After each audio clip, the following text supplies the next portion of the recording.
नमस्कार, स्वागत है आप सभी का हमारे इस खास प्रोग्राम में। मैं हूं आपके साथ सुनील चौहान। उत्तराखंड में धामी सरकार के मंत्रिमंडल विस्तार की चर्चाएं एक बार फिर तेज हो गई हैं। अब ये अफवाह है या नहीं, ये तो आगे वक्त बताएगा। मुख्यमंत्री पुष्कर सिंह धामी ने राज्यपाल लेफ्टिनेंट जनरल गुरमीत सिंह से राजभवन में मुलाकात की। सीएम और राज्यपाल की हुई मुलाकात के बाद फिर मंत्रिमंडल विस्तार को लेकर राजनीति गर्मा गई है। तो कौन बनेगा मंत्री, किसके हैं आसार, इस पर करेंगे चर्चा। या ये है अफवाह, और ये अफवाहबाज आखिरकार कौन है? लेकिन सबसे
अनुभव साझा कर रहे हैं, क्योंकि उनका हमेशा, उनकी पार्टी का और उनका हमेशा तोड़ फोड़ के उसमें उनकी प्राथमिकता रही है और उनका ये अपना अनुभव साझा कर रहे हैं। लेकिन भारतीय जनता पार्टी की अगर हम बात करें तो भारतीय जनता पार्टी के में जो भी लोग हैं, एक अनुशासित हमारी पार्टी है, अनुशासित के दायरे में सभी लोग रहते हैं।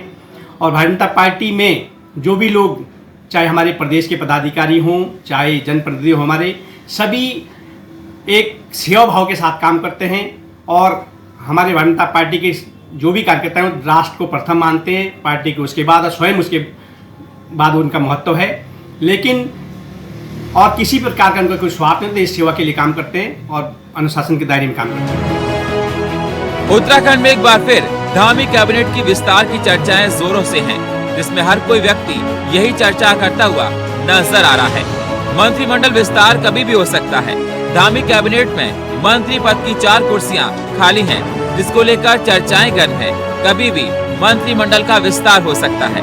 विपक्ष लगातार मंत्रिमंडल के विस्तार को लेकर भाजपा पर हमलावर है। कांग्रेस प्रदेश अध्यक्ष करण माहरा का कहना है कि कांग्रेस से भाजपा पर गए नेता ही कैबिनेट में अपनी जगह बनाएंगे, क्योंकि बीजेपी के पास मंत्रिमंडल के लिए कोई भी अपना चेहरा नहीं है। इस तरीके का भेद नहीं होता। चुनाव से पहले पीसीसी के अध्यक्ष और सीएलपी दोनों गढ़वाल से थे और अजय भट्ट जी दोनों पदों पर रहे। ये कभी बात नहीं उठी है। कुछ लोग हैं जो इस तरीके की अफवाहें फैलाते हैं। हाँ, बीजेपी में संतुलन होना चाहिए, क्योंकि पूरी कैबिनेट तो कांग्रेस चला रही है। और मुझे आज भी उम्मीद है कि जो कैबिनेट विस्तार होगा उसमें कांग्रेस के किसी साथी को, पूर्व साथी को जगह मिलनी चाहिए, क्योंकि सरकार चलाना तो केवल कांग्रेस को आता है। विरोध करने की राजनीति बीजेपी को अच्छी आती है, उनको विरोध में रहना चाहिए और सरकार चलाने का काम कांग्रेस को करना चाहिए। इसीलिए कांग्रेस से आयात करके जो है मंत्री बनाए जाते हैं।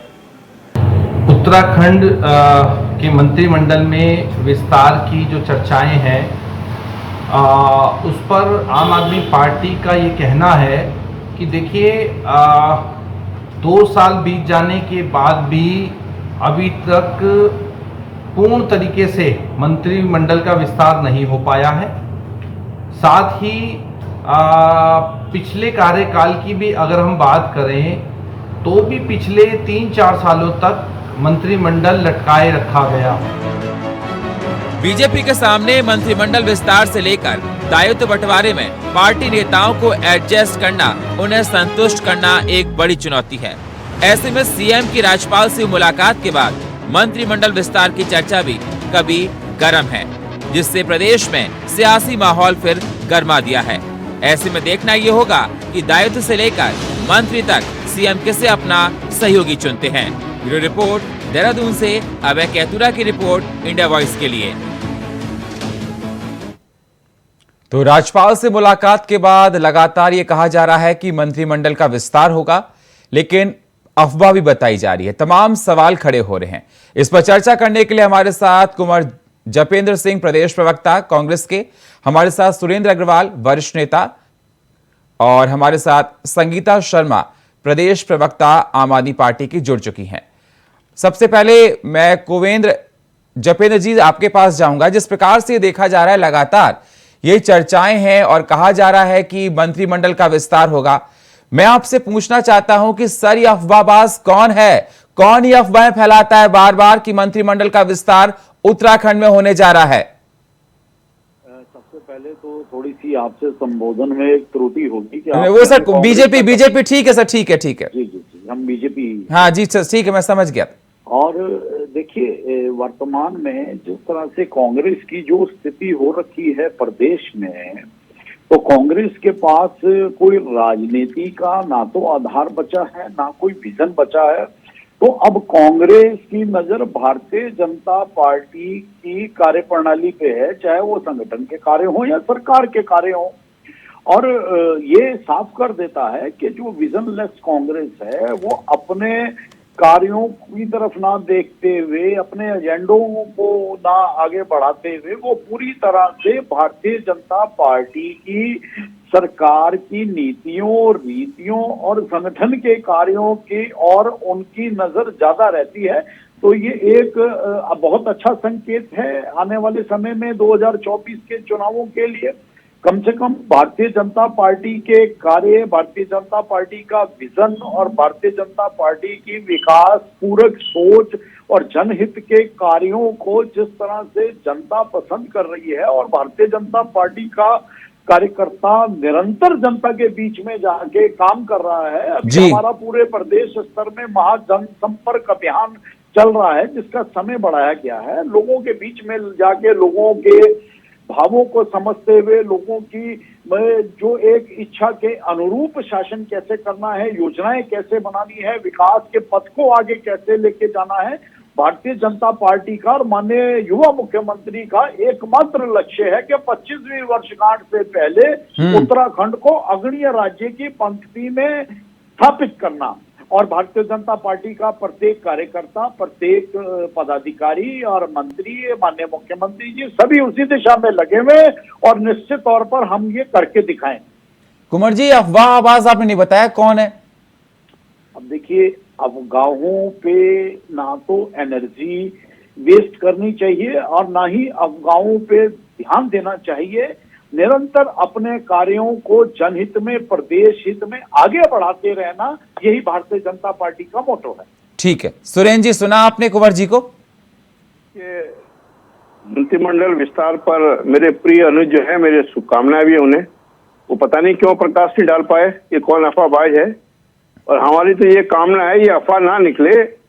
पिछले 6 वर्ष से भाजपा की सरकार इस प्रदेश में है, और अपने विधायकों में कोई योग्य प्रतिभावान ऐसा विधायक नहीं ढूंढ पाए जिससे जो रिक्तियां चली आ रही है लंबे समय से उसे भर सकें। हमारी शुभकामनाएं है कि ये अफवाह ना हो।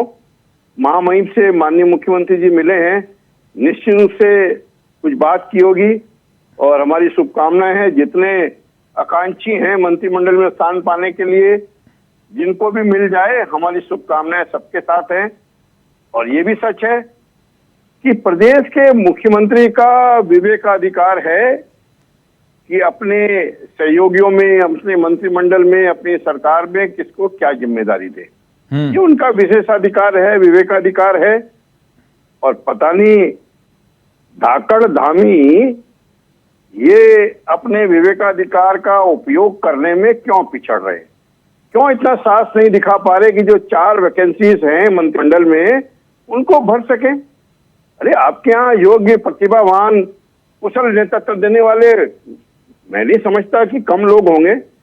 हमारे बिरादरी के भी काफी लोग हैं, बड़े योग्य हैं वो लोग, उनको अवसर दे दीजिए अगर आपके अपने योग्य ना हो।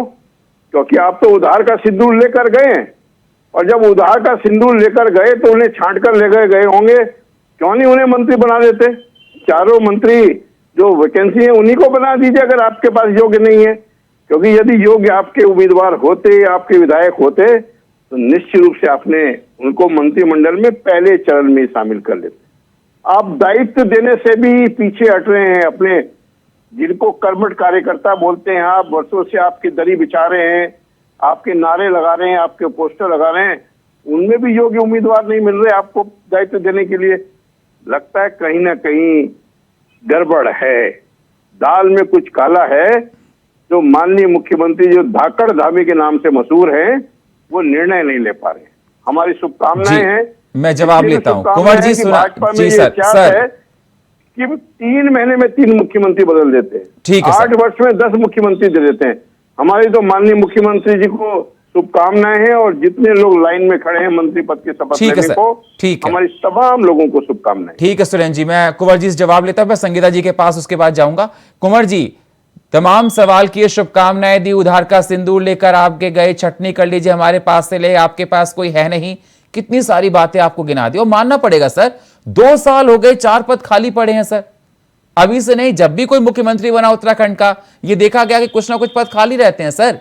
आप कहने कि विकास होगा 2025 तक, अगर पद खाली होंगे सर तो विकास की रफ्तार कैसे आगे बढ़ेगी?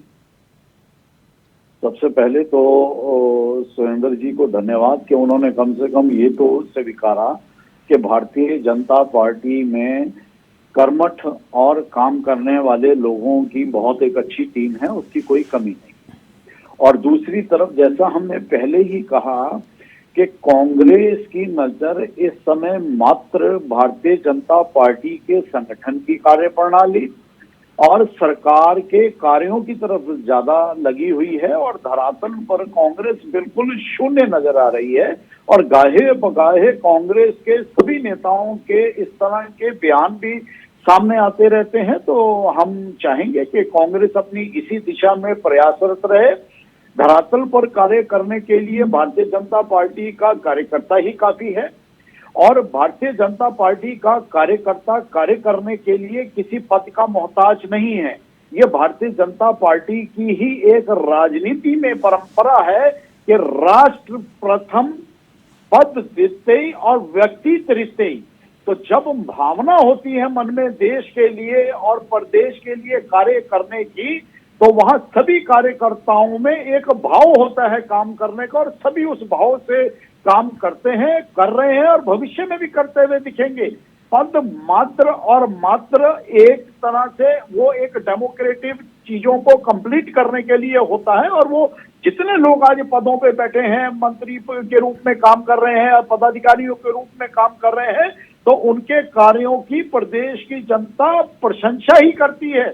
और जब समय आएगा और जो बाकी पदों का सृजन होना है तो वो भी होंगे, लेकिन भारतीय जनता पार्टी की कार्यप्रणाली और रिजल्ट्स पहले से बेहतर होते चले जा रहे हैं, और कांग्रेस अपनी जो एक तरह से जो मुहिम है उसे जारी रखे, और भारतीय जनता पार्टी अपने विकास कार्यों और प्रदेश को आगे ले जाने की दिशा में निरंतर प्रयासरत है, और भविष्य में भी इसी तरह से कार्य करती रहेगी। लेकिन कुंवर जी, ये बात तो आपको माननी पड़ेगी सर, 2 साल से वक्त हो चुका है, 4 पद अभी भी खाली पड़े हैं, आखिर क्यों वो पद नहीं भरे जा रहे सर? देखिए ये कोई पहली दफा तो नहीं हो रहा है जी सर। क्या कांग्रेस के जमाने में ऐसा नहीं, कोई भी मुख्यमंत्री रहा सर, पद खाली हुए, 1 2 3 पद बचे रहते हैं, या वो समय के अनुसार जब जरूरत महसूस होती है। तो ये एक लोकतांत्रिक व्यवस्था है, ये एक संवैधानिक व्यवस्था है। अरे सर, ये थोड़ी ना कि अगर कांग्रेस ने ऐसा किया तो आप भी ऐसा करेंगे सर। नहीं, सवाल कांग्रेस ने ऐसा किया की बात नहीं है। नहीं, आपने कहा कि कांग्रेस के टाइम पे भी ऐसा ही था सर। लोकतांत्रिक, हम कांग्रेस,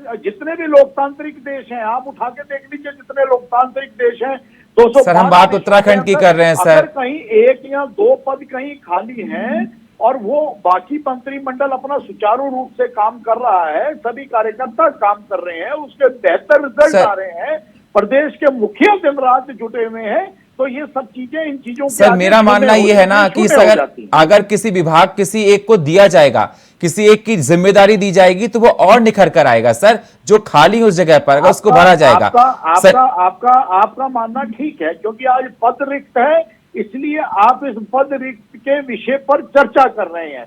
लेकिन विषय ये नहीं है। विषय ये है कि भारतीय जनता पार्टी की ठीक सरकार, है माननीय संगीता जी, मुख्यमंत्री जी पूरे विस्तार से और पूरी कर्मठता से प्रदेश को ठीक है आगे ले जाने सर, का काम ठीक है। कर रहे हैं। संगीता जी आपने सुना, कुंवर जी को भी आपने सुना, सुरेंद्र जी को भी आपने सुना, कितना इत्तेफाक रखती हैं उत्तराखंड को देखते हुए आप? सुनील जी, चाहे हमने देखा पहले भी कांग्रेस की सरकार रही और जब भी भाजपा की सरकार रही तो हमने कैबिनेट को पूरी तरह से सारे पदों को भरा हुआ नहीं देखा। तो ये उत्तराखंड के लिए दुर्भाग्यपूर्ण है कि जनता जब भी सरकार बनाती है एक पूर्ण बहुमत की सरकार देती है और अब तो डबल इंजन की सरकार है। उसके बाद भी अगर उत्तराखंड की कैबिनेट में सारे पद भर जाते और जिस तरह से भाजपा बार बार बात करती है, माननीय हमारे मुख्यमंत्री जी बात करते हैं कि 2025 में उत्तराखंड को अग्रणी राज्य की श्रेणी में खड़ा करना है, तो अगर पद खाली है तो वहां काम रुकेगा, विकास की गति में बाधा जरूर आएगी, चाहे जपेंद्र भाई माने मेरे चाहे ना माने। लेकिन अगर विभागों में मंत्री होंगे तो काम की गति को और रफ्तार मिलेगी और 2 साल बाद भी आज पदों को ना भरा जाना क्या दिखाता है। और देखिए, अफवाहों की बात रही सुनील जी, तो हमने पहले भी अफवाहें देखी कि मंत्रिमंडल का विस्तार हो रहा है, अभी हम फिर इन अफवाहों में घूम रहे हैं कि मंत्रिमंडल का विस्तार हो रहा है। और आज भी राज्यपाल महोदय जी से मुलाकात हुई है। मैं तो कुंवर जपेंद्र भाई को शुभकामनाएं दूंगी और ये आशा करूंगी माननीय धामी जी से कि आने वाले समय में हम देखें कि मंत्रिमंडल का विस्तार हो और सभी पदों पर जो 4 पद खाली हैं उस पर मंत्री स्थापित हो, जिससे कि काम की गति को और आगे बढ़ाया जा सके और उत्तराखंड के विकास की जो बात करते हैं वो पूर्ण हो सके।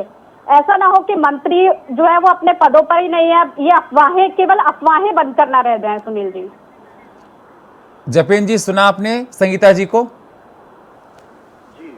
जी सर, जवाब दीजिए। और हम अपनी बहन की इन भावनाओं को समझ सकते हैं कि उत्तराखंड के प्रति जिस तरह से हमारे जो सब लोग हम मिलकर विचार व्यक्त करते हैं, उत्तराखंड के अच्छे को लेके आगे बढ़ना चाहते हैं, उत्तराखंड को विकास के पथ पर अग्रणीय राज्यों में शुमार देखना चाहते हैं, तो ये एक अच्छा संकेत है कि अगर विपक्ष में से भी सभी लोग इस तरह से देखें और सरकार के अच्छे कार्यों की प्रशंसा करें और अच्छे सुझाव दें तो उनका हमेशा से स्वागत रहा है और भविष्य में भी रहेगा।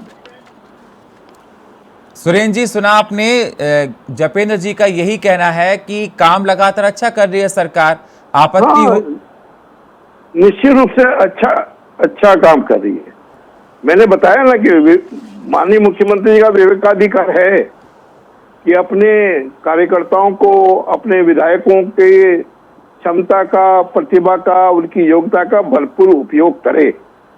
और जब लोकतंत्र में चुनी हुई सरकार में जनप्रतिनिधियों की ये जिम्मेदारी होती है, ये माना जाता है कि वो शासन प्रशासन में विकास को गति देने के लिए, उनका नेतृत्व करने के लिए, दिशा देने के लिए बेहतर काम कर सकते हैं, इसीलिए मंत्रिमंडल का गठन किया जाता है।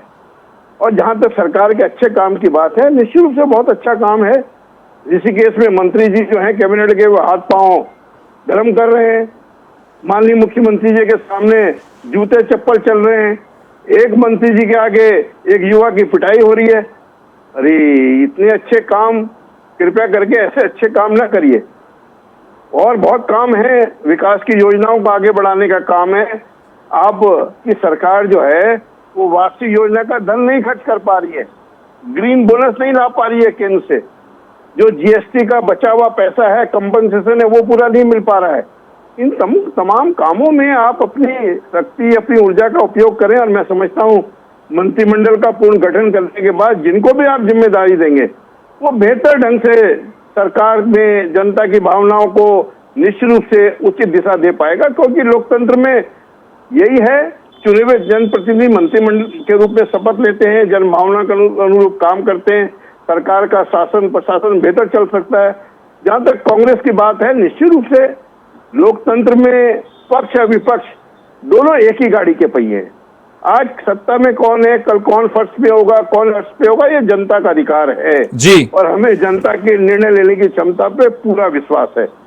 हम विपक्ष में हैं, ये हमारा दायित्व है कि सरकार के हर काम पर नजर रखें। ठीक है सर, और ये लोकतंत्र का पुनीत कार्य है। मैं जवाब लेता हूं हम जपेंद्र जी विपक्ष से, में सिंह साहब से जवाब लेता हूं। सर सुना आपने सुरेंद्र जी को कहना उनका कि आपके प्रदेश में जिस प्रकार से हालात देखे जा रहे हैं, ये कहां सुशासन है, कहां रफ्तार दिखाई दे रही? देखिए, ये हमारे सुरेंद्र भाई का कथन नहीं है, ये कांग्रेस की एक मानसिकता है कि कांग्रेस जब भी सत्ता में नहीं होती तो वो व्यवधान क्रिएट करके, व्यवधानों के माध्यम से, कटाक्षों के माध्यम से कहीं ना कहीं सत्ता को प्रभावित करना, जनता को गुमराह करना, और खुद तो उनके पास कोई क्रिएटिविटी है, ना कोई आज की डेट में विजन है। और जिस तरह से कांग्रेस के अंदर गुटबाजी और कांग्रेस के सभी नेता अलग अलग आपस में विरोधाभासी बयान देने में मशगूल हैं, तो ऐसे में हम सुरेंद्र भाई की बातों का बुरा नहीं मानते, क्योंकि जो कांग्रेस का चरित्र है उसके चरित्र को देश की कांग्रेस ही नहीं, जब नहीं जपेंद्र जी, कांग्रेस भी नहीं, संगीता जी भी कह रही है, जपेंद्र जी, सुरेंद्र जी नहीं, संगीता जी भी कह रही हैं कि प्रदेश में विकास नहीं हुआ, परेशान है जनता। नहीं, देखिए, संगीता जी ने ऐसा नहीं कहा। संगीता जी मैं पूछता हूँ, संगीता जी एक सेकंड, जपेंद्र, मैं सवाल फिर से ले लेता हूँ। संगीता जी, आप क्या धामी सरकार के कामकाज से खुश है वहां की जनता?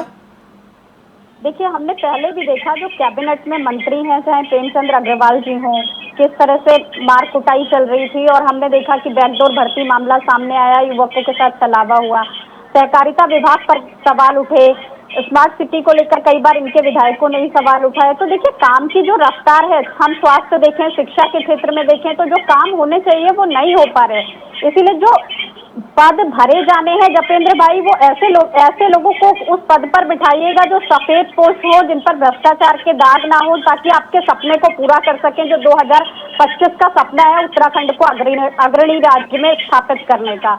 और दूसरी चीज, जो कैबिनेट में ऐसे मंत्री हैं उनको आप बाहर का रास्ता दिखाएं, ताकि एक मिसाल पेश हो सके कि भाजपा जो बार बार जीरो टॉलरेंस की बात करती है, वो जीरो टॉलरेंस की सरकार चलाना भी जानती है, केवल बातें ही नहीं करती, उसका चाल चरित्र चेहरा दोहरा नहीं है। तो ऐसी चीजें भी आप स्थापित कीजिए जब कैबिनेट का विस्तार कीजिएगा। जी जपेंद्र जी, सुना आपने संगीता जी को? भारतीय जनता पार्टी ने इस देश को और इस देश की राजनीति को दोहरे चाल चरित्र के चेहरे से 2014 के बाद से निरंतर बाहर निकालने का काम किया है। और विशेष रूप से उत्तराखंड में पिछले 22 वर्षों में जिस तरह से इसके यहाँ भी कांग्रेस ने दोहरे चाल चरित्र की एक बुनियाद डाली थी और उससे सींचने का काम किया था, तो निश्चित तौर पर भारतीय जनता पार्टी ने उससे प्रदेश को बाहर निकालने का काम किया है। अगर भारतीय जनता पार्टी ने ये सब काम ना किए होते तो सभी मिथकों को तोड़ते हुए पुनः भारतीय जनता पार्टी की सरकार को प्रदेश की जनता कभी ना चुनती। ये एक बहुत बड़ा प्रमाण है कि भारतीय जनता पार्टी की कथनी और करनी में कोई फर्क नहीं है। हाँ, लेकिन जहां थोड़ी सी कुछ कमियां रह गई होंगी तो आप सब निश्चिंत रहें। और संगीता बहन, ये तो आप भी चाहती हैं कि हमारा राज्य देश के अग्रणी राज्यों में शुमार हो, तो भारतीय जनता पार्टी के पास आज सरकार है, भारतीय जनता पार्टी का कार्यकर्ता आज उस भाव से काम कर रहा है, माननीय मुख्यमंत्री जी उस भाव से काम कर रहे हैं। लेकिन जो लोग आज भारतीय जनता पार्टी में नहीं है वो विपक्षी दलों में है, लेकिन है तो वो उत्तराखंडी, और मन से वो भी चाहते हैं कि हमारा राज्य तरक्की करे, हमारा राज्य अग्रणी पंक्ति में शुमार हो। तो उन लोगों की जब मन की जो भावनाएं भारतीय जनता पार्टी के कार्यकर्ता के साथ जुड़ती हैं तो वो हमारे आत्मबल को और बढ़ा देती हैं कि आज उत्तराखंड के अंदर सभी उत्तराखंड वासियों के ये मनोभाव है कि प्रदेश तरक्की करे, तरक्की के पथ पर आगे जाए, और माननीय मुख्यमंत्री जी, संगठन और सरकार उसी दिशा में प्रयासरत है। ठीक है सर, अब देखना होगा कि आगे चलकर क्या होता है। जिस प्रकार से देखा जा रहा है, अफवाहें हैं मंत्रिमंडल के विस्तार को लेकर, और अफवाहों को कौन फैलाता है, समय मुझे इतनी इजाजत देता है। बहुत बहुत शुक्रिया आपसे मेहमानों का हमारे साथ जुड़ने के लिए। कुमार जपेंद्र सिंह आपका, सुरेंद्र अग्रवाल जी आपका, और संगीता शर्मा जी आपका बहुत बहुत शुक्रिया।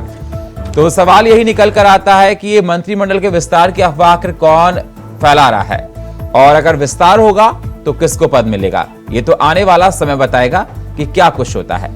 और फिलहाल हमारे इस खास प्रोग्राम में इतना ही। बाकी खबरों के लिए आप बने रहिए इंडिया वॉइस के साथ। तब तक के लिए नमस्कार।